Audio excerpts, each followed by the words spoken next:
I've had a really enjoyable, eventful life. I tend to normalize a lot of crazy shit. Yeah. You know what I mean? Like, I like...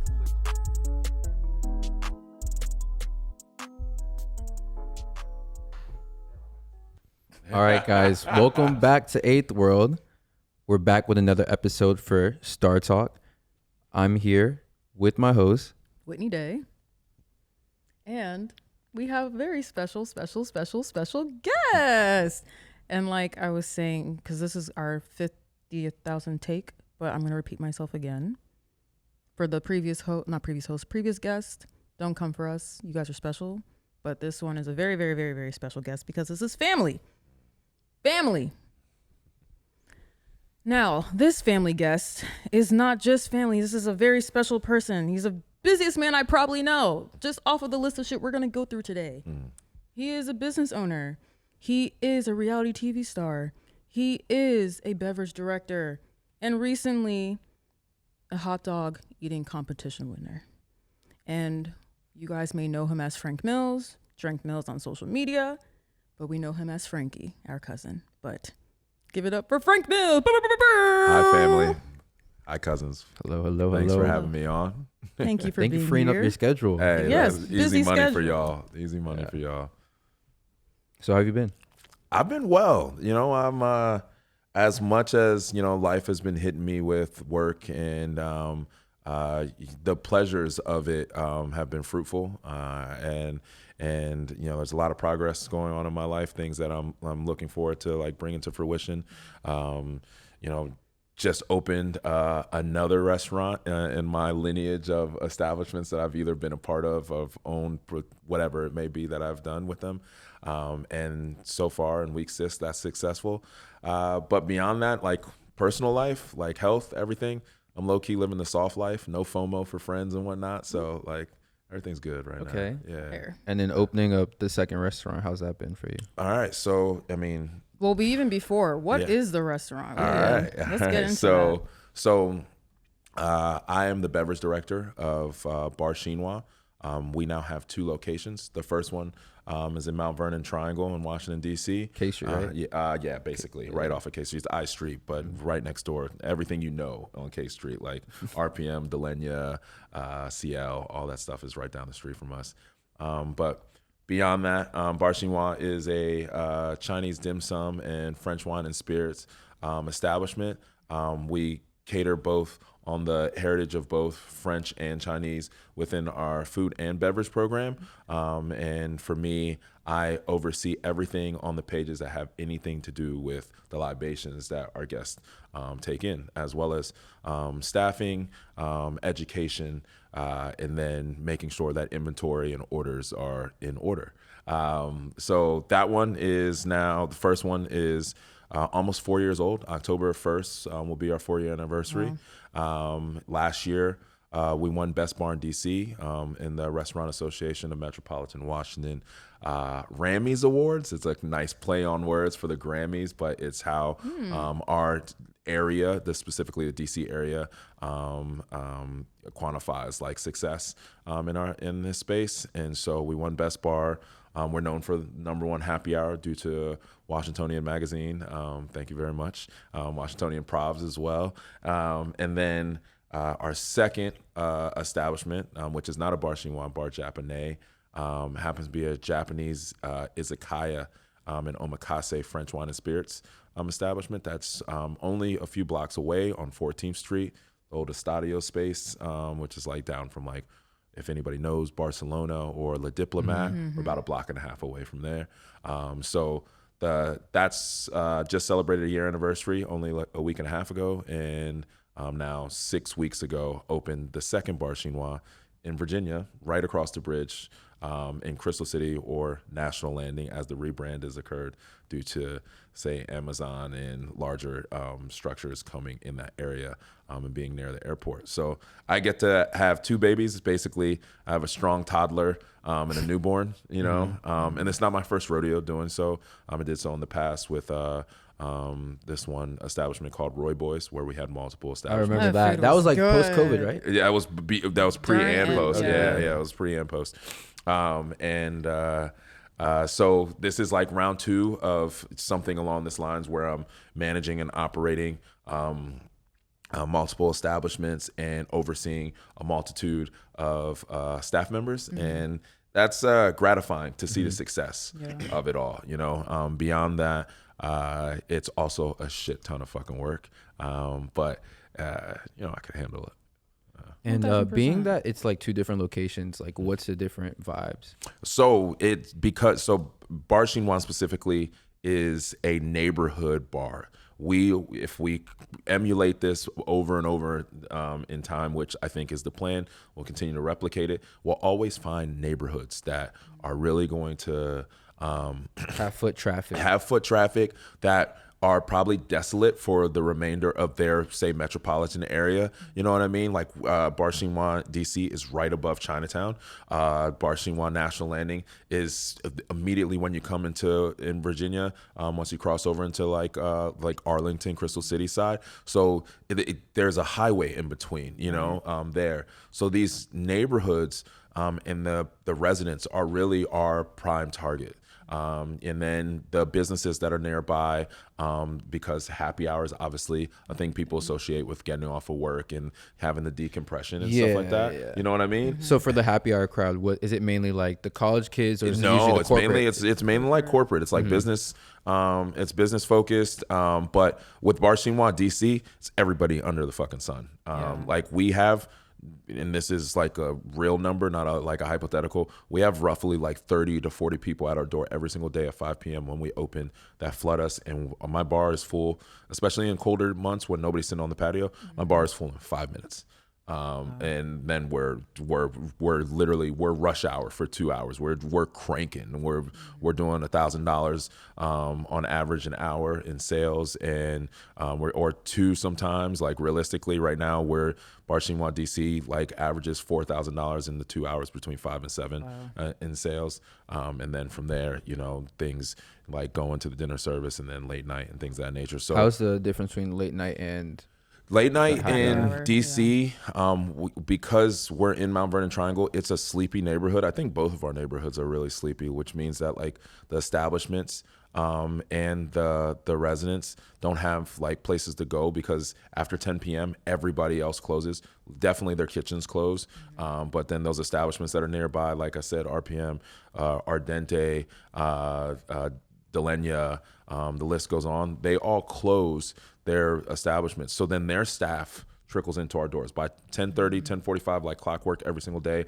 Now I'm seeing the black shirts and the white shirts from all of the different restaurants. Right. But then our neighborhood is like young professionals like ourselves that, have a healthy appetite. We keep our kitchen open till 11 p.m. on weekdays and 12 p.m. or 12 a.m. on weekends. So we have later food. So that entices people, one, because food's great. And then on top of that, you have a place that it feels like the neighborhood cheers. You know what I mean? Everybody knows your name. You fuck with our staff. You fuck with what we put down on the table. You know what I mean? So it's like at that point we're having fun. We definitively make sure that we take our occupation serious, but we know to be loose and hospitable. So therefore everybody comes in there and feels like they can. like the bartenders are homie or something like that? Put your feet up, cuz you know what I mean? Come kick it with me. Like I'm definitely there, trying not to waste my time. The almighty dollar is the real purpose of any establishment. But specifically at the end of the day, how do you gain that? And it's gaining people's trust, gaining people's comfort. So that's big for Bar Chinois DC. Bar Chinois National Landing, we're still getting the neighborhood to learn us. Also, the neighborhood isn't still full. Like we have 2 apartment buildings that have been open well before we open, but it's like the Grace and the Riva, they're right in front of us. Now you have the Zoe and one other, right? That is literally 1 block away from us. One of them doesn't have a single resident inside of it, and the other is probably at 25% occupancy.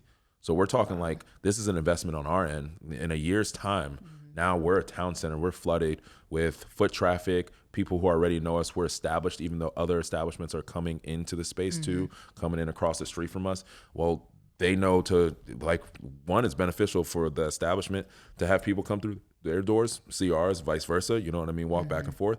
But we're investing in the fact that the neighborhood is going to love what we produce. And slowly but surely, the last like 3 weeks, Wednesday through Friday, we are cranking happy hour. It is like, oh, it's starting to feel like, oh, we got a restaurant now. You know what I mean? Do you have any like crazy story times from happy hour? So, truth be told, this is actually something that I say often, right? Like, I've had a really enjoyable, eventful life. I tend to normalize a lot of crazy shit. Yeah. You know what I mean? Like, I like legitimately look at certain tangibles of like people's anxieties, stress, or like violent situations. Let's just call it what the fuck it is. And I then see it. And then it's like in one ear and out the other. Like, I'd like, yeah, if we have story time or somebody rehashes the thought, boom, I remember it. But like, I don't sit with it very much. You know what I mean? I'm like, well, that's just one on the list of the 1,000+2, you know? And so for sure, there's a bunch of crazy shit. If you gave me a hypothetical of something like this ever occurred, then yeah, I'd probably like pull it out of the hat, you know? Okay. So like any crazy stories with customers, like give me like the craziest story with a customer. All right. Craziest stories with customers. All right. I'm gonna give 2. Okay. All right. So this woman, on a brunch, came from next door to our building. We have residential apartments above us, right? She came to our establishment to like try to come in, but she was arguing with the concierge from next door. Tried to get her out of the lobby. The concierge came into our establishment. This lady followed her in there, started raising hell, like talking shit, yelling. This is brunch. This is like, yeah, it's a little rowdy, but people are being peaceful for the most part. And like, it's Sunday. It's not like Saturday brunch, which is typically when they act up. Yeah, I feel like Sundays is real, yeah, because it's like people's last fucking hurrah. I get that, you know what I mean? But this woman comes in, starts raising hell. My like lead server at the time, Oscar, steps in the way and is trying to like get her to like calm down and figure it all out. She goes outside. She starts picking up rocks from the ground and throwing them at the woman, right? Like as they're getting her out the door, just throwing at the window, but then they're missing her and hitting our windshields, right? So Oscar goes outside to like grab her and whatnot and be like, hey, stop, please stop. And she strips her clothes. She completely butt ass naked, and this woman had big olds, player, like and she's just in the street fucking wrestling and tussling. We have a video of our neighbors witness this whole thing, and we're taking videos, and it was so bad people weren't sure how crazy this woman was about to get, so some people who were walking down the street were like ducking behind cars, like wow. Yeah, she might have had it on her. Who knows? You know what I mean? Well, she was exposing whether or not she had it, but okay, but you know, you don't know that in the moment. You know what I mean? You know, she might have a razor in her mouth. I don't know. Yeah, but at that point, yeah. But that's one big one, and then another one. We just call him the masturbator. So there's this guy, he's nameless. We're not gonna give him a name, but like he was a regular at some of our other establishments before we opened bar Chinoi 3.5 years ago. And early days too, came in and left the door unlocked and got caught like jerking off inside of our bathrooms, like in the middle of like dinner service, just like dipped off, like he was like drinking, having food at the bar, dipped off, went in the bathroom and just start masturbating, and a guest opened the door and was like, what the fuck, and like came and told us, and we had to ban him, you know. And every so often the dude like a year and a half like will pass, and dude like, tries to forgot. slide, like when we can't forget some shit like that, bro. Like you know what I mean? That is unsanitary. The health department is here for you, not for us. You know. So if that answered your question. That answered the question. That's okay, so to go back to basically community building, I guess, how did you guys scope out what communities, what neighborhoods worked out for? Perfect question. So Bar Chinoi is a third iteration of the space that we are in the DC location. Bar Chinoi, of course, DC is the flagship of what we do and what we've been able to produce. But prior to it, it was originally called Prather's on the Alley. And so Prather's Alley is right next door. It's an alley, it's 4.5 Street between K and I. And The two partners, Dean and Mark, who are wonderful businessmen, like in all the things that they do, and I really fuck with them heavily. They make doing our jobs easy because they're on our side, plus they're with the shits, you know? So they had selected the neighborhood, and they live in the neighborhood too. So that space opened up. I don't know which came first, you know, whether they lived there because of the fact that they got the space, but both of them live in Mount Vernon Triangle. And so COVID happened. That was a white tablecloth establishment. What does that mean? Like more fine dining, more like steps of service, mise en place, slower style. You know, definitely no like upbeat. You know what I mean? Scenario. But these guys are also like I said, they're with the shits. Like people love them, like come and support them. So like you know, it can turn up at night and whatnot. Right. But Prather's was more like a fine dining style, right? Like a new American approach on cuisine, and then COVID happened. And then a chef named Tim Ma came and asked, they collaborated with him and did a really cool Chinese to-go service that like got really high like acclaim during like the quarantine months that we could only do delivery. And it was called Lucky Danger. So there's one in Pentagon City. exactly. So the new Lucky Dangers that are popping up, this is all Chef Tim Ma's like concept. Shit. And so the first one ever was during quarantine months, and they used that space as his like kitchen. And then you would set a time.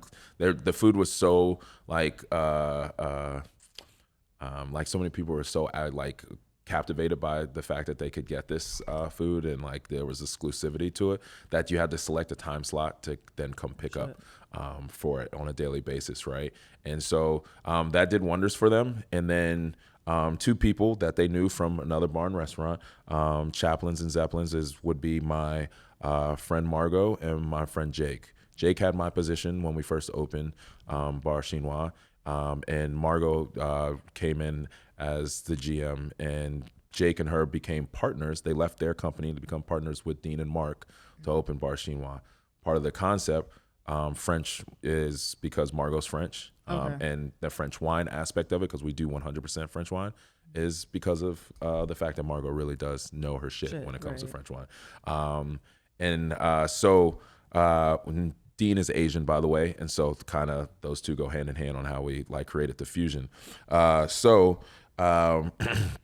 Like we were able to like come into a neighborhood that was probably looked over by a lot of people. I definitely looked over that neighborhood quite often, like had no reason to go there, right?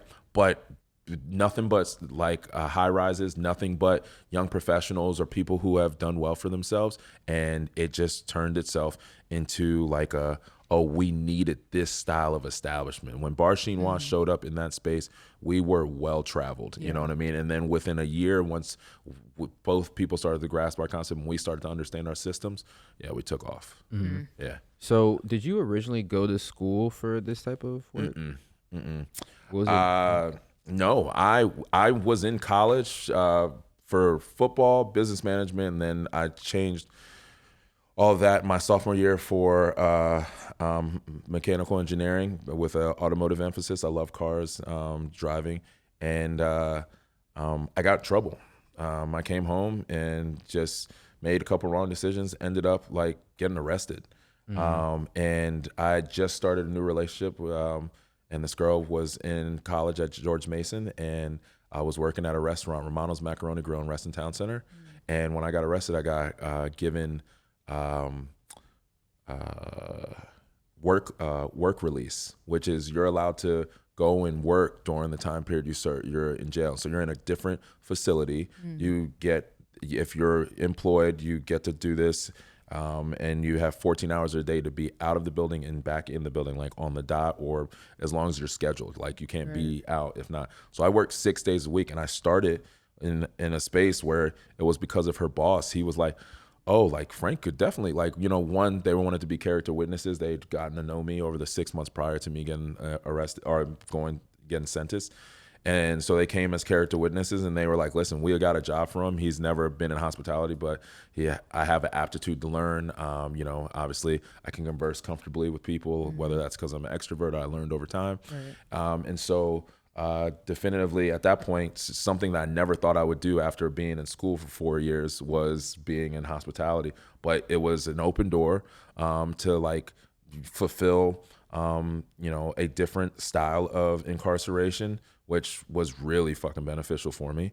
And also I wasn't supposed to like see family members or work with friends and loved ones. And yet I was cracking my girlfriend's back and like to walk in like while locked up. So there was a lot of perks. I bet you're going back to like yo, I did this. Were you like bragging to your people back there? Listen, after the fact, yes. Yeah. You know what I mean? You But wouldn't be like too hot, I wasn't getting caught. Come on now. Like fuck that. I already got caught. We're not doing it again. Like, I mean, I'm taking advantage of my advantages. And so that during that time period, I learned wine because it was upping my sales, my PPA, my price point, guest average, right? And for that, it was like the pairings to pair with this food that I already knew, which that was like the first thing I learned. I didn't know anything about wine besides what I got at like Crochet while I was in college, you know what I mean? And so from there, I started to get an appreciation for wine. I ended up then being so knowledgeable on like that I started, before I even got out, I was like locked up for 8 months. I got early release because I paid off all of my restitution, paid all of my fines, did all of the rehabilitation stuff while 6 days a week working, you know what I mean, and paying to be in the work release center. Like literally I did it all the right way, and then went back to the judge. I had a year sentence for being a high-speed chase. Love cars. And that turned into me finding this, new space, and I started training new hires. Then one day a position opened that a bartender left work early and got fired, and they needed somebody to take his space. And that very day I was like, I'm never serving again. I'm going to learn how to bartend. And then I just started, wine was a great thing to learn. I learned all the different terroirs, regions, flavor profiles, grape varietals, vintages, and how they correlate, how they don't. And then I learned a lot of fucking adjectives to then, bluff people on how to sell them, as well as to like really get my own knowledge up. And then that just turned into a trickle effect. Okay. Yeah. And after that, like after college and the jail experience, what was like your favorite job? So I won't say my favorite job. I'll say that the most beneficial was working at Jack Rose Dining Saloon. So Jack Rose Dining Saloon is in Adams Morgan, DC. And at the time that I worked there for 4 years. It was the largest whiskey selection in the Western Hemisphere, the second largest whiskey selection in the entire world. And the first one was in anywhere, it was like in Europe, but it was like a private selection. So like this is a place that people could come. Now in the United States, there's other places like Whiskey Library and Cannon on the West Coast and whatnot, that like also have super stellar whiskey selections. But Jack Rose is a full-blown institution. It's where, bartenders go to not only elevate, but like your resume, once it has that on there, is like, all right, you can walk into any door realistically if you actually took your shit serious there. And so for me, I had always worked in niche establishments. Somehow I found my way into, like, right after I left Romano's Macaroni Grill, the first place I like truly started bartending and learning craft beer was a place called Parallel Wine Bistro, which is now Parallel Wine Bar. Fuck the owner of Parallel Wine Bar, by the way. And just saying, come at me, cuz. Anyway, so that place was very beneficial because I was structured on wine and craft beer. Got deep into that. Then I opened El Centro Georgetown and that had the largest tequila and agave selection. So I learned that heavily, you know what I mean? And so I just started finding places that were either so craft oriented or so niche. And so I just got all these different pockets of education. And then learning like working in volume monsters, like places that like rapid fire drinks and whatnot, to places where I had to like turn back and I had to educate the guests and sit with them and talk to them. But then they were buying a $250 ounce pour of whiskey, 1 ounce, $250, $400, banging them out, And so, but Jack Rose had an alumni, now has an alumni that is amongst some of the well-versed and well associated to hospitality as well as craft cocktails and spirits that you can find in one concentrated space.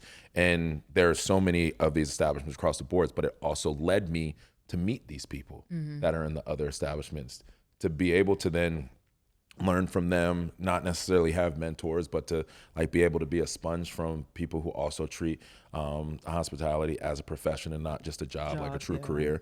And I saw both the benefit of it as well as I started to understand how well I was at it and learned something that our parents gave to us.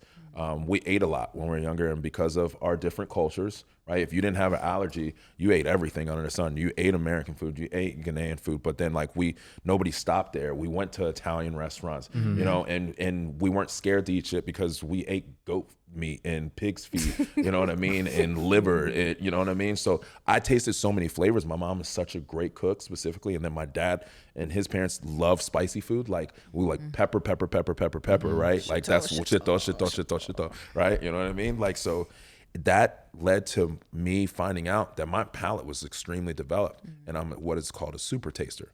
I can taste the ends of the spectrum of bitter, umami, salinity, high acidity, spice. I can handle it better than most humans can, period, right? And so once I started to be able to pair things, correlate them, a place like Jack Rose, to full circle this, really allowed me to then like stretch my reach and my scope on like how to like make cocktails that way. And everybody was in their like bag on like how to do shit like in an elevated like really vicious space. But then Washington DC also as a hospitality city breathes the fuck out of that. And like we're dope. Like and I say that with humility. You know what I mean? There are great cities, there are great hospitality metropolitans, and there are also a mass amount of professionals that like I am friends with, that I enjoy, you know, working with, as well as like I look up to. But our concentration in DC, bar none, is like some unlike most places, and we take it serious and we care, and it shows. Yeah, it shows up on paper and shows up with a lot of trophies and awards. Yeah. So let's transition to your product, which kind of does go in hand with your experience and your background. Talk about Drink Lock for us. So Drink Lock reverse coasters. Drink Lock is the name of the company. It's me and my best friend, Mike Bachman. He's my childhood bestie, and we ended up living with each other in 2013 when I opened El Centro Georgetown. It was like one of those things where we were like, all right, we're leaning into living in DC and working in DC and doing this hospitality thing. And Drink Lock is, like I said, is the name of the company. The reverse coaster is the product. I'm going to get into how the product got created, but because of the fact that anybody puts a coaster on top of their drink, puts a napkin on top of their drink when you go to the restroom or step outside to smoke a cigarette, you leave your beverage unattended. That's the inception of Drink Lock. So Drink Lock reverse coaster is a coaster mat that in any beverage social drinking setting can be utilized as is. But like I said, when you need to leave your beverage unattended, stranger danger, you don't want somebody spitting your drink, the top layer of it is an adhesive removable seal that then goes over top of your beverage container and becomes a true physical barrier to deter the potential possibility of beverage contamination or drink spiking. When it adheres to any surface that it touches. Like, think of it as like a sticker that goes over top, right? That comes off and then goes on top of your drink. Yeah. But when you remove it, it leaves no residue. It leaves no adhesive behind. So it's like low maintenance for both the consumer as well as like the staff that needs to clean off the, glasses, dishwasher, whatever.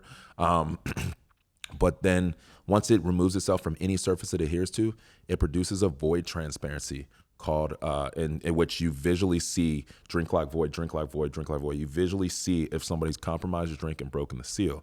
That's safety feature number one.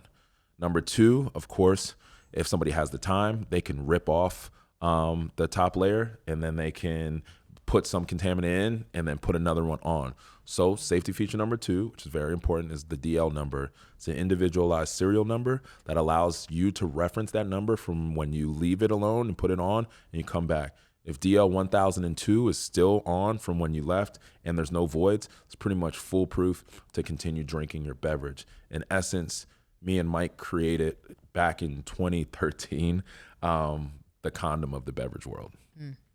Yeah.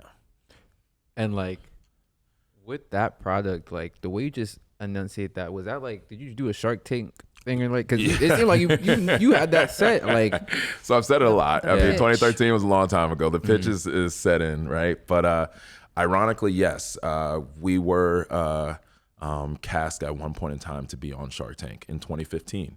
So we launched Drink Lock. We got this iteration of it because the first one, our company's LLC is Flowguard LLC, because that was the name of the first Drink Lock. But Flowguard was because one day I was at El Centro, and a lady had put a napkin over top of her drink, and she went to the restroom. I remember it vividly. It was a frozen strawberry margarita with sugar on the rim. Oh, wow. And she took the straw out, she put a napkin on top. Now, mind you, El Centro, where it has a front door and a back door, and when they're both open, it's like a wind tunnel in there.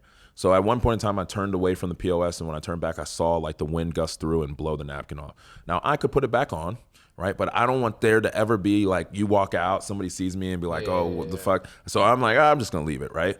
So a young lady comes back, and when she comes back, she looks and she sees that her drink doesn't have the napkin on, and she like stops me and she asks me, she's like, can I get another? And I was like, oh, that's your drink. Like, I don't know if you remember. And she was like, yeah, but like I had a napkin on it, and it's not on there. And I was like, oh, I saw the wind flow off or blow it off. And she was like, yeah, I'm just not comfortable with it. And in that very moment, it was like a ton of bricks just hit me. And I was like, you know what? One, I know how much this liquor costs and how much this cocktail costs me to make, and it's nothing, right? We marked it up 300%, right? And so I absolutely can put it on a comp tab, a spill tab, and give her one. So that's number one. And number two, it dawned on me. I was like, she is not comfortable with the fact that like she's not sure if there's any security with her beverage. She doesn't have the peace of mind. That's something that drives me. With Drink Lock. She doesn't have the peace of mind to know she's safe, which meant that she potentially has been a survivor. I don't like to use the word victim in this capacity, a survivor of beverage contamination or predatory assault. She knows somebody that's happened, or in one of the statistics that we utilize, that all of the above or either of the above has happened within the last 6 months to a year, which is a very high percentage. And so from that point, we created these clips, Flowguard clips that clipped onto your glass, and they're L shape, and then you could stick a coaster in on the other side of the L, and it's laid flat on top. So you would just have the clips there with the coasters that you would typically use at the establishment, right? Well, then martini glasses became our issue.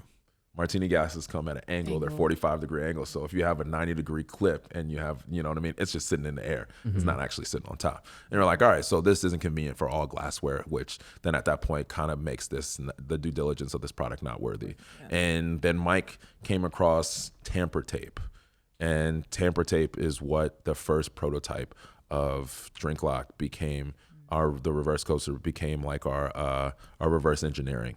But the big thing for us is that we have had over time, and why we guinea pigged our first product into the market in 2014. 2015, we got in the news with like every college news station that was around. It's Channel 7, ABC, Channel 5. What area was this? The DMV area. Okay. The DMV area.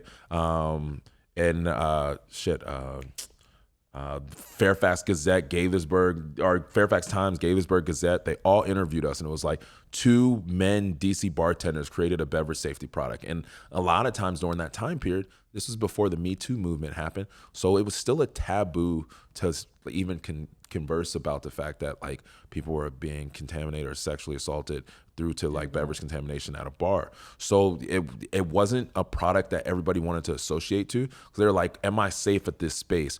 Or why would I use this on a date with somebody? You know what I mean? And the statistics say that everybody's susceptible, you know what I mean? And the closer you know somebody, it's even higher of a risk, right? But the comfortability of having this discussion just wasn't there, because we didn't have the data like in our face. Like, this is happening far too often. This happens still to this day. These survivors are actually telling the truth. We just haven't been believing them over time.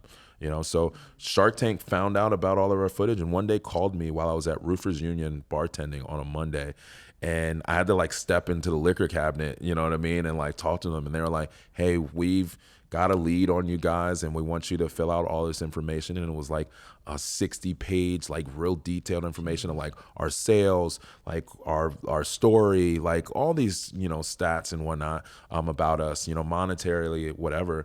And we sent that in, and then they sent us back another package. And they were like, hey, this information after you sign this waiver is going to become our next step into you doing a video that answers all of these questions, right? And we're going to use this as B-roll. So no music in the background. You just show us your personalities, but you know what I mean? Like, but structurally answer all these questions. And it was like another like 50 fucking questions. And we have it on YouTube, like our Shark Tank audition tape. Like we even have the bloopers because at that point, neither one of us were comfortable. Mike, definitely. He's the polar opposite of me. Introvert. Like he's the high pessimist. I'm the optimistic realist. You know what I mean? But we work like yin and yang together. You know what I mean? We just have one goal in mind. And but yes, we sent that in, and we made it from 30,000 applicants and businesses to 300. The 300 was when we sent in the video. We got reduced down to the 30.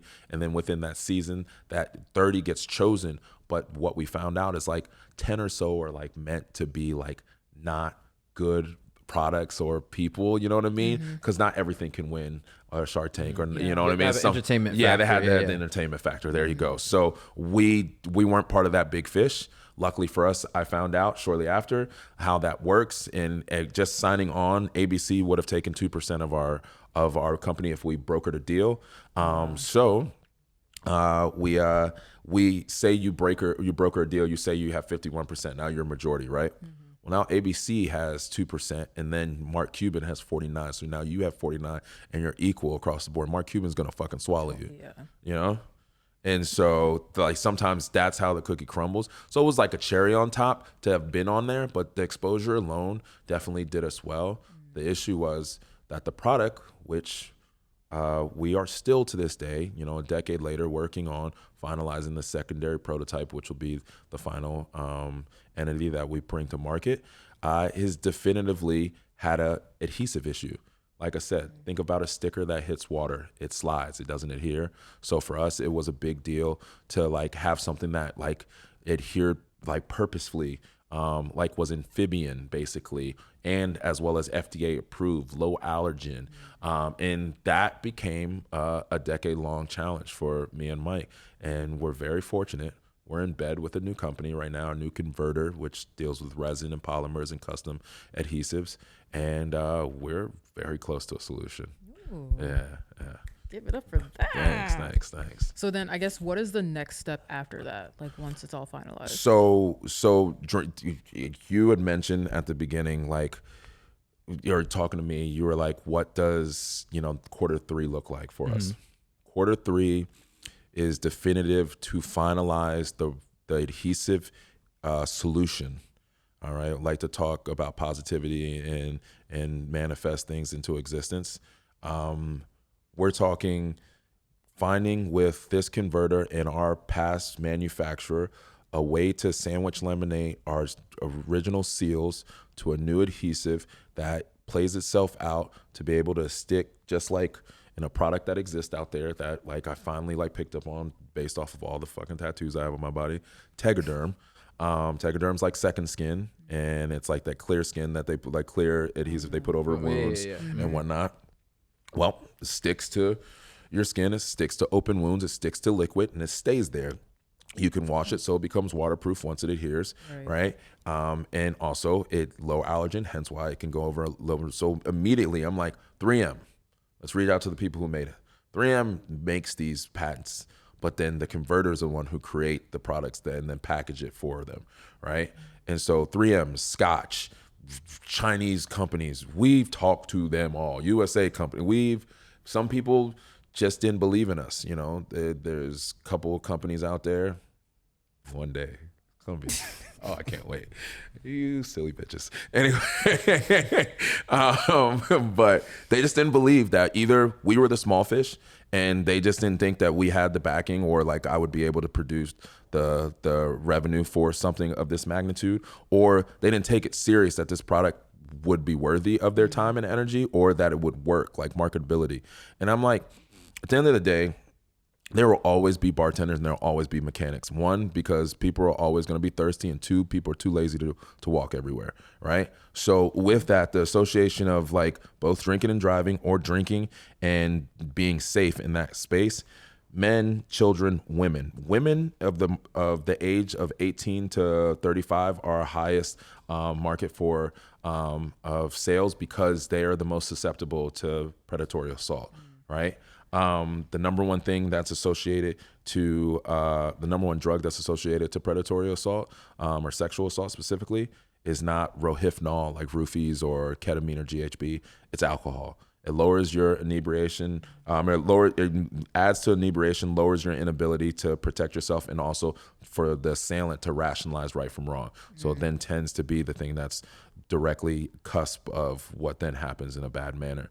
For us, we know the social reform of that is a long way from being done. So we need this product to still exist. But I need, just like a condom, to be able to say that it's 99.9% able to stop you from STIs and pregnancy, but to sustain from any above, abstinence is necessary.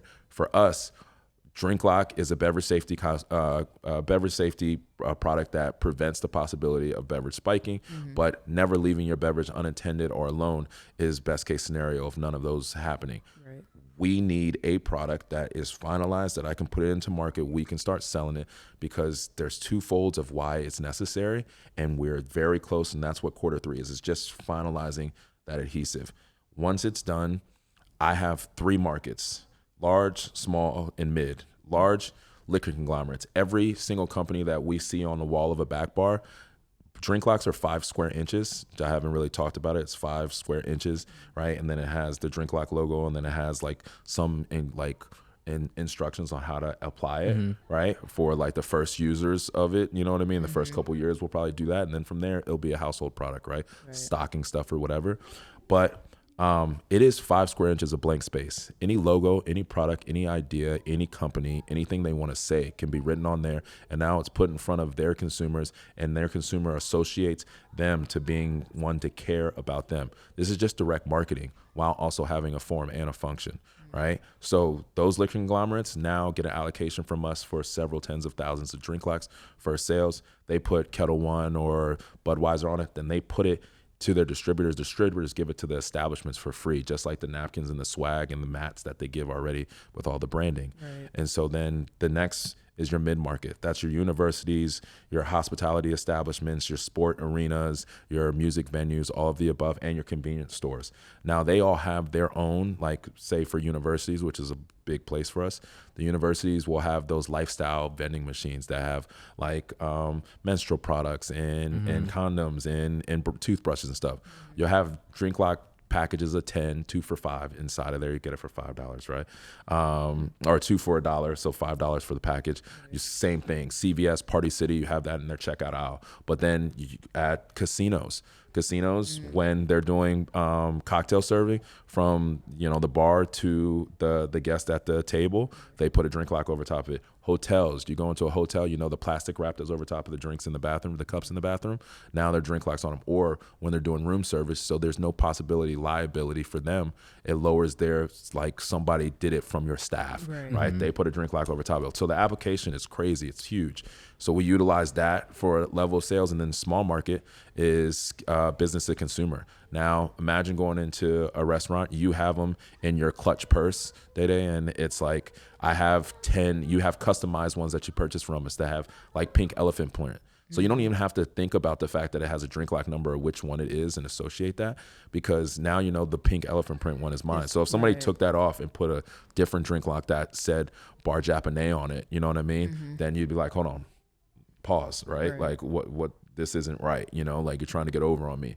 So there's so many ways for us to sell it, and there's so many reasons based off of the fact that every 25 seconds there's another person sexually assaulted, you know what I mean? And then the association to beverage contamination is a part of that I just want to start from the small part. Like have a product that I can put out, and then both based off of its application and the education that it gives based off of like societal norms and why people want to use it, why they shouldn't care if they're on a first date and they go to the bathroom and as a woman puts a drink lock on her top fin and makes potentially her new partner feel insecure. But at the end of the day, it makes her feel safe. If you can rationalize that, then you can get over the hurdle of she's not saying it's you, it's how this all plays out in general, you know? Okay. Yeah. All right. Makes sense. And with that, that's like what, you're a director, and then also you have your own side business that you're trying to take over the world with. Honestly, not side business, but you know, that idea, it's gonna be in fruition. Yeah. Eventually, we manifest it. Yep. So, also you do boxing, and you're on Oprah Winfrey's network. So the boxing was really cool. It's called Haymakers for Hope.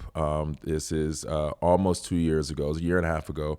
I trained for 4 months and then became a registered amateur boxer at the Anthem, which is in Washington, D.C., which is a huge music venue. It holds. What'd you have to do to qualify that? All right, so one, Haymakers for Hope, let's just get into who they are. They are I believe now, a 12-year organization, maybe 13-year organization that in multiple cities in the United States of America hold boxing matches. And it's all for charity for cancer. The people who created that were originally from New England and Boston, and where the first one was ever done at. They were cancer survivors and created this like fight for cancer type scenario, which then gained a lot of legs, and they created it as an organization. And so every person that is a part of it like has to apply. And a lot of times when you apply, like it's an application and you're basically telling them who you are, why you would want to do it. A lot of times people are picked because of either their past battle with cancer or the sake of like somebody that is close to them, or some bodies plural that are close to them, like myself, that were either cancer survivors or unfortunate, have passed due to cancer. I had one of my uncles on my mom's side, one of her brothers, as well as one of our cousins in Ghana, and then my dog, all in like a 3-year period, all die of cancer of some like form. The King Corso? Yeah, boss passed away. He passed away of lymphoma, only like 4 months before I got selected. For he had enlarged lymph nodes, his white blood cells like started decreasing, his body started attacking him from the inside out super rapidly. It was tough. And so you beat someone's ass for your dog. Basically. So John Wood, okay. That's a good way of putting it. But you apply, and of course, if you have an association, it does like add to cancer. Then it does add to how they like cast you, right? Mm-hmm. So it ends up being 32 fighters in mine, right? And the year before, one of my best friends, who was my podcast co-host, we haven't discussed this, but yes, I had a podcast in the past. She was my podcast co-host, and she did it the year before. And the day that she did it, like it was her birthday, and it was the day my dog died. God. Yeah, and so there, like, also another like trigger was like the only thing I did that day was be with my dog until he passed, and then like took a nap, like came back to, and then went to my bar to meet a mutual friend of ours so that we can go to the Anthem to watch her fight. And she won, and she was like the boxer of like the event. Like out of all the people that fought, like she was one who looked like technically skilled. My dog trained, like, you know what I mean? She got after it. Now, mind you, I grew up like, I used to bang, like I got after it, like, and I was never a start a fight individual. I was a bully beater upper, and I never lost a fight growing up, right? But that's a completely different thing. Street fighting and having technique or not having technique compared to getting into a ring for the first time ever, and then like having somebody who has been training come and punch you in the nose for the first time, and then you're like, oh shit, and you know what, I'm gonna take 3 steps back and rethink all of this. Well, guess what, you still have like 2.5 minutes, player. Like, you don't get to rethink it. You're either running or you better just forfeit. Like, you don't get to rethink it. You're in there, you know what I mean, and the bell is what gets you to stop. And so this was like a challenge to check off the list, for real. Like, it was something like, you know, I'd done Brazilian Jiu-Jitsu in the past, like trained, and, you know, here and there. I have friends who are professional fighters, but like, those are people I used to beat up people for in the past. Like, you know what I mean? Those are my homies that then went to the military, came back and needed to get some shit off their chest, and they started becoming MMA fighters and stuff like that, right? And so this just had a good cause. It had a great association to who I was personally. The fact that my dog passed away the day of Karen's fight, and it just like resonated with me that I could apply. And I did, and they selected me. And so for 4 months, I trained from June till September. And during that time period, everybody raises money through like ticket sales as well as like donations, right? And so at the time, that was year 10, and we raised the second highest ever in the history of Haymakers for Hope, which is $176,000. And the first highest was in New York a couple of years prior, and like those guys were all like stock market and real estate and whatnot guys, like Wall Street bros. And so like, of course, their money like came in more like laundering, but hey, shit, great cause. Just drop the hammer, for real. Just slang all that money. You guys don't deserve it anyway. But not the people who fought. They're wonderful. I think highly of anybody who has the willingness to do this and like step in the ring and like take it serious and possibly get knocked out, right? And in front of everybody. There's an audience watching. Yeah, and so you know, I was able to raise I think like $17,000 out of the 1,700 that we raised, and I fought a dude who was 9 years younger than me. At the time, I was 37. I'm 39 now. So yeah, he was 9 years younger than me. He was 3 inches taller than me.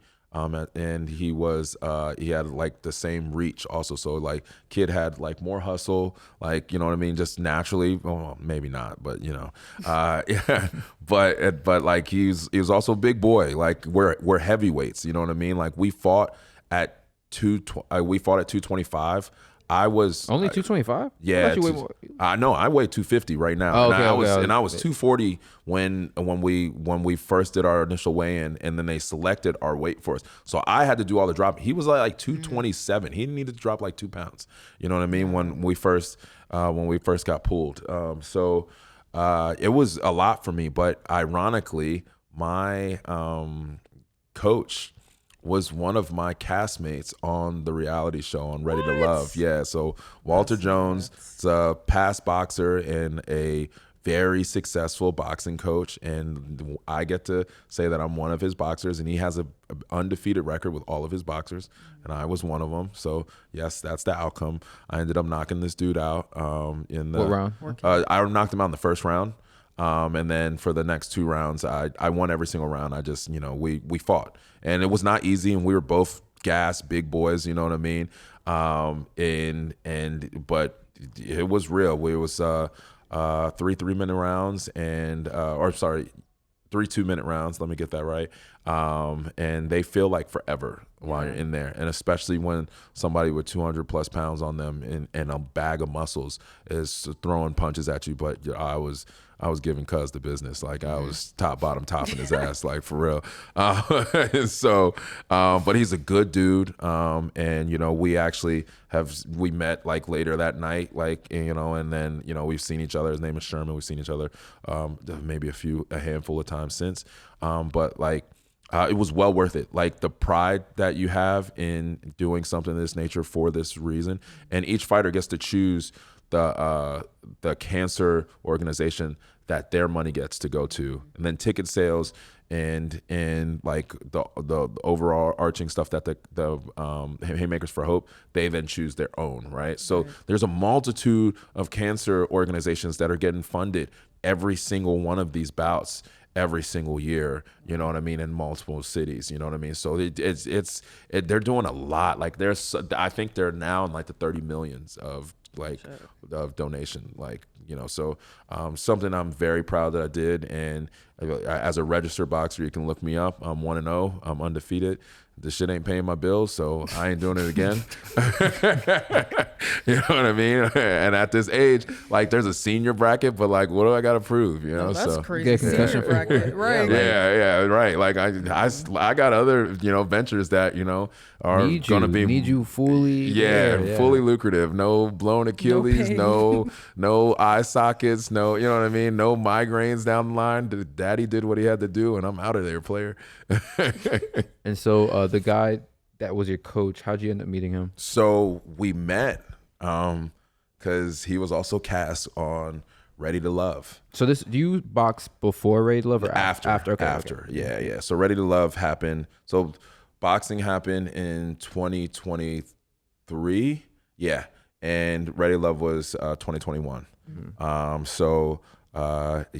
to Love is an interesting thing. I didn't know what Ready to Love was when I got reached out by a friend through my DMs, and she was like, "Hey, what's your email address?" This was like early March of 2021, and you know, I didn't even ask her what she was like. She didn't even give you details. Just she just asked for my email address, right?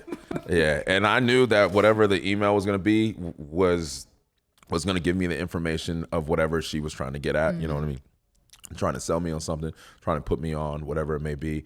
But from, you know, 2017 to like 2021, let's just put that into frame, there was like, I would get a phone call, an email. That was my like heyday, you know what I mean? Both professionally, you know, and personally, like where I was just thriving and like things were just like kicking up a notch on a daily basis. And I would get a phone call, an email, a text message, a DM that led to the money every single fucking day, like every weekday. And it was a really good thing. So at that point I was just like, what door is about to open, right? And so she like about an hour later, I got an email, and it literally, the title, the headline of it was like, "Are you ready to love?" ? Right. So I was like, what the fuck is this? Open it up. Open it up.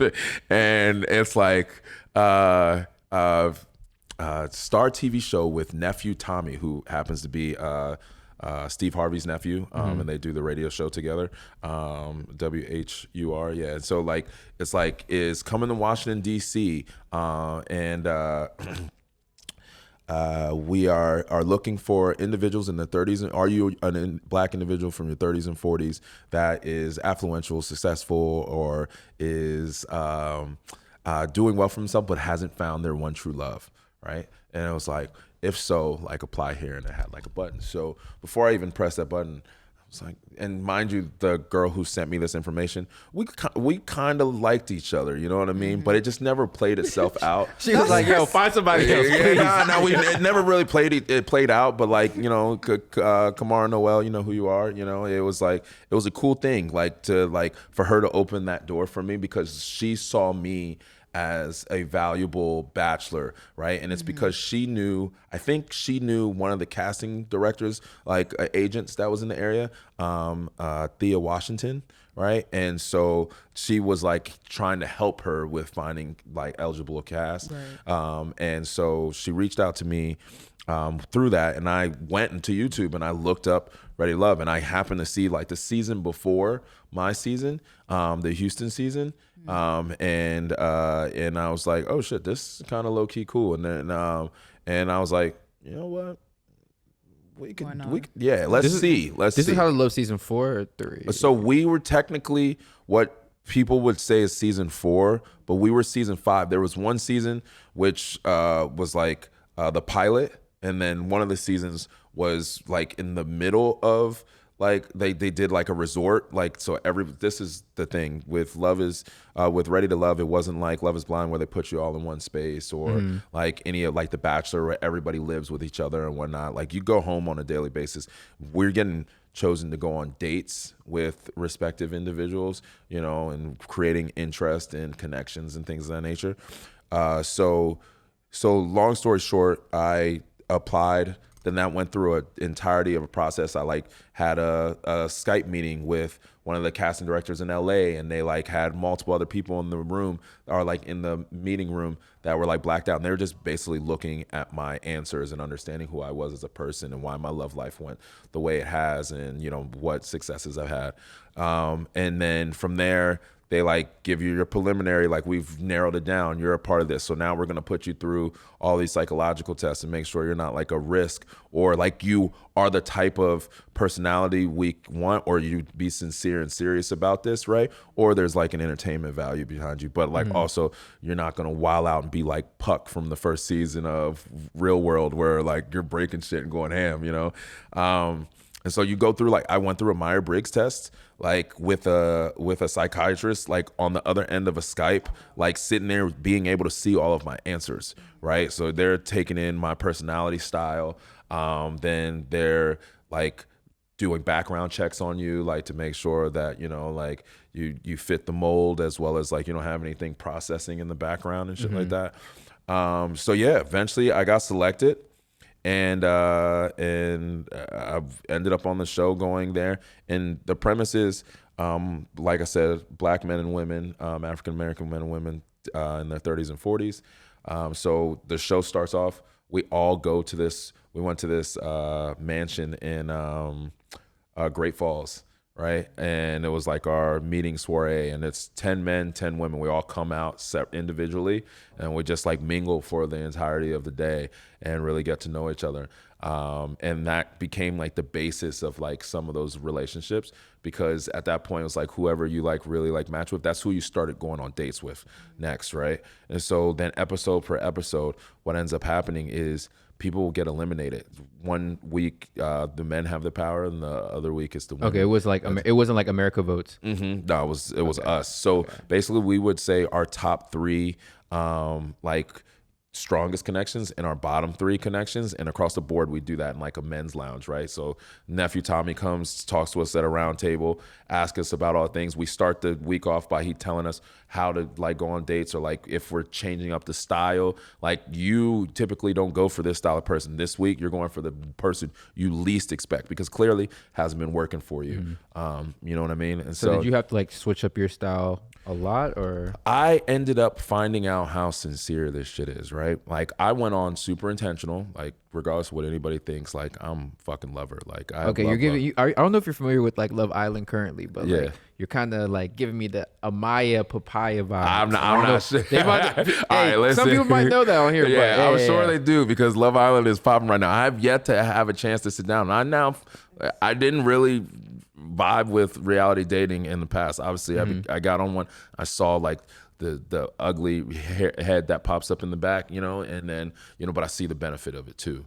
But I'd say I went on super intentional. I went on like open for the potential of, I've dated so many styles of people here. I come across 1,000 people a week at minimum, just from who I converse with across my bar and shit like that. So I'm seeing all the faces. I have a large friend group.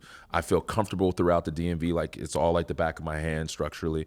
And so I was like, yeah, somebody's got to be on here I've never met before, right? And it's also open to the idea of finding their future person. For me, the fantasy of one day being able to tell my kids how I met their mother unorthodoxly through a fucking TV show would have been cool as hell, right? You know, so I was like, all right, cool, let's give this a try. And you go on, and then you find out like, this is Washington, D.C. These are black women, and I'm saying that definitively because every single one of them is a queen, right? And they want your undivided attention. They deserve that you see them as a priority, right? And this is not something lost on me, but now there's 10 women, and about 4 of them I'm initially interested in. Now, it's a whole entire job. Now, we're self-quarantined, by the way. We have to go home every single day because COVID still exists. We're getting COVID tested every single week. I've been tested for COVID so many fucking times because of this show, and then it became a routine, right? But every single week, and whenever we weren't on a date or on set, we had to be home the whole entire time. That was like a stipulation, right? So while I'm home, I'm not necessarily working. Now, my job is phone boning. I'm on the phone. Like, what up, baby? Like, let me holler at you. Let me talk to you. But mind you, there's 2 other women that I really want to fucking talk to. Guess what? I'm not talking to them. Walter and you know what I mean? And all the other dudes are also talking to them. So now it's like trying to fit in where you can, right? And being serious about it. But And did you have to like step on toes a little for the show? yeah, I mean, the men, we were cool. We kind of understood each other. You know what I You knew mean? the We game, also knew yeah. the lanes like that we all lived in, and we rationalized when people were serious. It was the women. Oh, well, they weren't only just competitive. Eventually, we learned some of them just weren't there for the right reasons. Some of them there to play the game.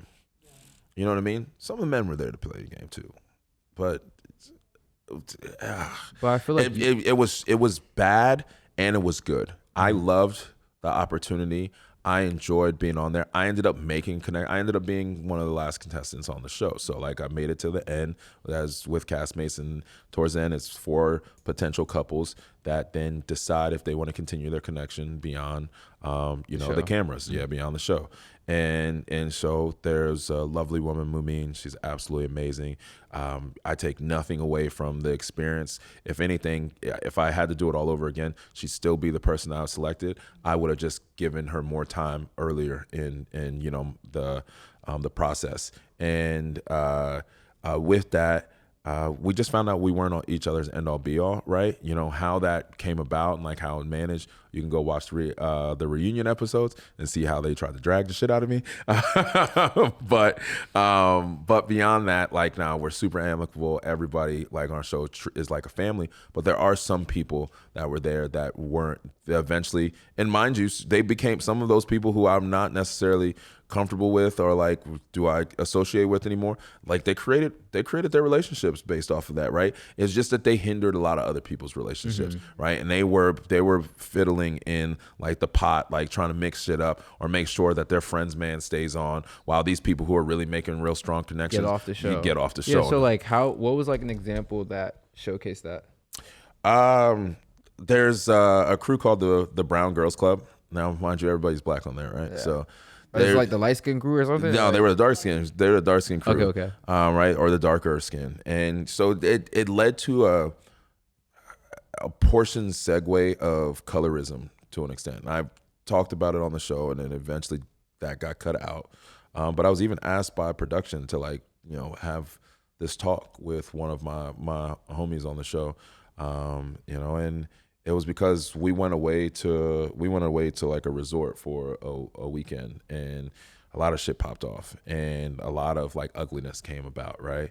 And it was because there were some people who were really like behind the scenes, like talking about how they can get other people off, you know what I mean? And like, and it was seen, like people were Like it was on camera. People were hip to it, you know what I mean? So it was like, y'all doing too much, man. And like, but nobody wants to hear themselves being said that they're in the wrong.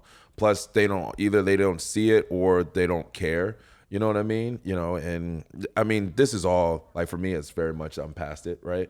But it is still a circumstance of, in the time, in the moment, there was like women who were making sure that like their votes at the end of the day, like who they said their top votes were, it was so that there were more of the top votes of the person that they weren't even interested in, right? Their person, of course, right? And then the people were the people that they enjoyed, not necessarily who they wanted to date. Now, mind you, it became really strategic. Ready to Love, a great name, and I think has one of the best like makeups for success in relationships, because there's not like a $10,000 reward at the end, or it's not everybody is after one person. You know what I mean? Because then you'll do anything for that one person just to show up and say that I got the person, right? Regardless of the relationship ends, like, or last later, you know what I mean? Whereas this is like 10 people, and then eventually we had wild cards that came in. So we had another woman, another man, the extra woman, somebody who I find extremely attractive, love her to death. She's like a fucking sister, you know what I mean? But baddie, right? Sydney. And she was one of the people that I was interested in. So that threw a wrench in my whole fucking gear for sure. But definitively it was like you now open yourself up to, while people are getting removed and eliminated, you get more and more time with this person. Not meaning that you can't talk to the people online, offline, you know what I mean, somebody else. But like these relationships were like really becoming like significant through and through in the show. Now, mind you, the verse of it is that you can't fall in love with somebody in 8 weeks. It was a 2 months like airing if you were on it from start to finish, like myself, right? Yeah. But you can't, like, you'd be ready to like. You know what I mean? More so than ready to love. If we're just being realistic in the scenario of how this plays out, right? Yeah. But then that opens the door to then formulating a connection that can last and turn into something major. And we've seen marriages happen on our show, which is really cool. So there is a high level of success for it. And especially since it's niche to you know, Black men and women, like, you know, we're all deserving of love. And sometimes we don't get that coverage and that airtime on respective shows. Or it's like, you know what I mean? Like, you may, but it low key, it's like the rare. One or two. It's rare. They're like, or it's the tokens. You know what I mean? You dig? So. Yeah. So for you to stay on the show that long, what sets you apart? Like, what did the other contestants see?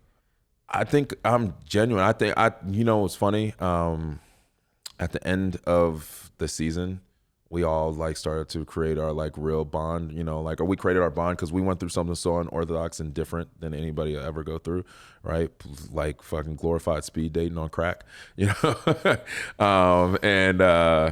And so everybody would reach out to me like, what we doing tonight? Where are we going? So I just think that they noticed like my genuine spirit and like my heart, but like in the moments that I could be vulnerable, like, nothing, there's parts of like the show, like I cringe when I look back at some of the shit that I said, right? Like, you know what I mean? Because sometimes in the moment, 7+ cameras on you, you know what I mean, will like heighten your mood or like your anxieties, and like, you know, you just blurting shit out, you know what I mean? But both, that's all being caught on camera and recorded.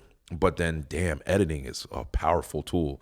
You know what I mean? And I know y'all know this from just podcasting. You can chop and screw some shit. You know what I mean? Change the whole story, you look, so like word 70 out of 170 words, right? Like word 70 and word 52. 52 is 22. Word 70 is 149. You know what I mean? And all of a sudden it sounds like a different thing. And then you put a laugh track from, like from, you know what I mean? From something else completely, and boom, like now you got real storyline. They got hate on Twitter.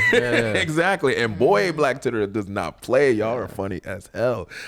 So it for sure, I think my genuinity, as well as like the fact that I truly am a lover, and I have a style of love that I give to anybody that I care about. Like, you know what I mean? I won the friendship lottery years ago in my life. You know what I mean? I think part of it is being a good judge of character, the fact that I was an only child, and I ended up going after making siblings, you know, one day, like subliminally, I was like finding brothers and sisters, you know, making them through my cousins and shit like that, you know, being a natural born protector. So I think there are some qualities that I would hope that a woman that would be interested in me would see that are beneficial for a future partner. And so I just showcase myself.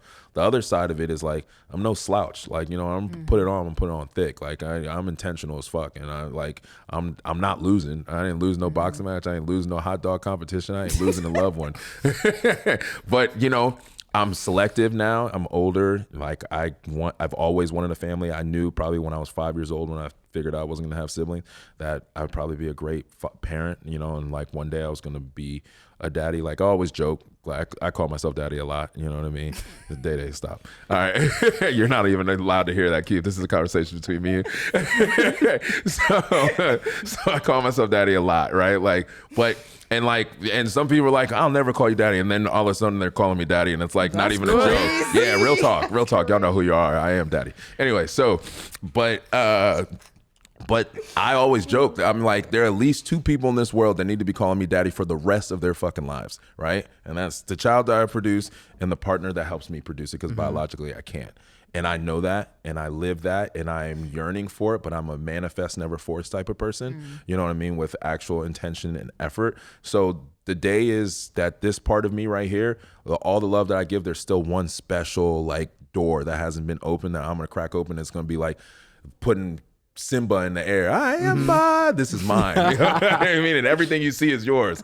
You know? So that day I'm looking forward to, and I think that that's part of what kept me on the show. That's part of what allowed Mumin to see something in me. That's part of what created the relationship with me and Sydney. That's part of why the women on the show and me are great friends still to this day. You know what I mean? Like, you know, we might not need to, like, we may never have even had the consideration of being partners, but like we know each other's hearts. We really care for each other. And that's something you can do both out of like a stress or a PTSD trauma bonding scenario, or just genuinely because like you formulated the relationship with intent. Yeah. That's amazing. And See? But I feel like that test to your personality in general, and that like correlates to just you and your business endeavors and all that. So I think keep it up. I mean, Yeah, Thanks, you cousin. like. would you ever literally- go back to another reality TV show after that? That's funny you ask. I got asked initially to go on to Love Is Blind. I got asked to apply. I was reached out by a casting agent, and what ended up happening for me was the moral capacity of it, right? One, if I do get on, say, Love Is Blind, I actually like Love Is Blind for what it is, because I think that like it segregates the of course its whole portion is to segregate the sight line of like the surface, right? And then just take in the heart and the information that would know that this person and you have like familial goals or like an attachment to one another, that you can build that type of bond. So I really think that's dope. You know what I mean? And of course I can sell the shit out of myself. So you know, I'm leaving with something, you know what I mean? As they say. And so, but then there's also the fact that like, it's a test. Does that really work? And I think it could. I think it should. DC's Love Is Blind was an abomination. You know, so I would not have wanted to be on it. Plus, I happen to know two people come to find out they're on it. One of them, Yeah, like the casting was so weird, like for that one. it was because this is actually the caveat to that. They had a hard time getting cast members. They had to extend their casting, from what I've heard and what I know, right? And it's because there's a lot of A-type personalities in our area, right? And especially because a lot of people segment their personality and attach their occupation.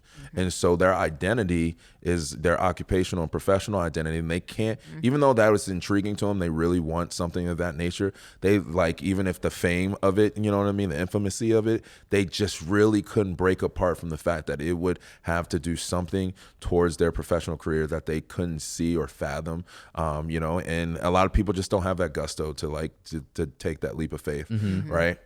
So then there's the other end of it, right? Like where for me, I was like, I've already been on a reality dating show. So to go on another one, does it look like I'm reaching? Am I pathetic? It's like, what's wrong with you if you have to find love through a show? Or they like, would think that you're not actually being genuine. Genuine, Yeah. exactly. And that's the other end, is that I'm not actually being genuine. Now, mind you, I would have, but like it didn't align with my life at the time, right? But those are also things that go in the back of my head. I want that to be like on record. It's like, I don't necessarily care what people think of me if I get the end result, you know what I mean? But like, I might not, somebody might find out about that, right? That I'm interested in, and then it becomes a mission on my behalf because now they block me off, or like they cut off the potential of us, you know, formulating something strong because they think that there's an ulterior motive there, you know what I mean? Or there's not the real reason of like, I really fuck with you, you fuck with me, I can learn to love you, and vice versa. So reality TV, when I was a kid, I wanted to be on Real World, you know what I mean? So this kind of like also check that box, but like also I don't care about being in front of cameras, but it's like I probably would never go on another dating show, you know? That makes sense. Yeah. Well, you have told us a lot today. And like I told the camera in the beginning, this man has a whole big ass resume of shit that we didn't even get to touch today. But can we do a part 2? Y'all are my family. I'll do whatever you want. So yeah, we're gonna be doing a part 2 for sure. Because I don't even think we touched More half shit's of, gonna happen, yeah, you know. More shit's gonna gonna too. happen when the business kicks off, Yeah. and it will. Yeah. We'll be back. There it is. You guys will Right. be back as well. So Correct. thank you guys for tuning in for episode 3. This is Frankie, aka Frank. AKA Drink Mills. That would be me. AKA Daddy. I'm kidding. All right, and that's a wrap.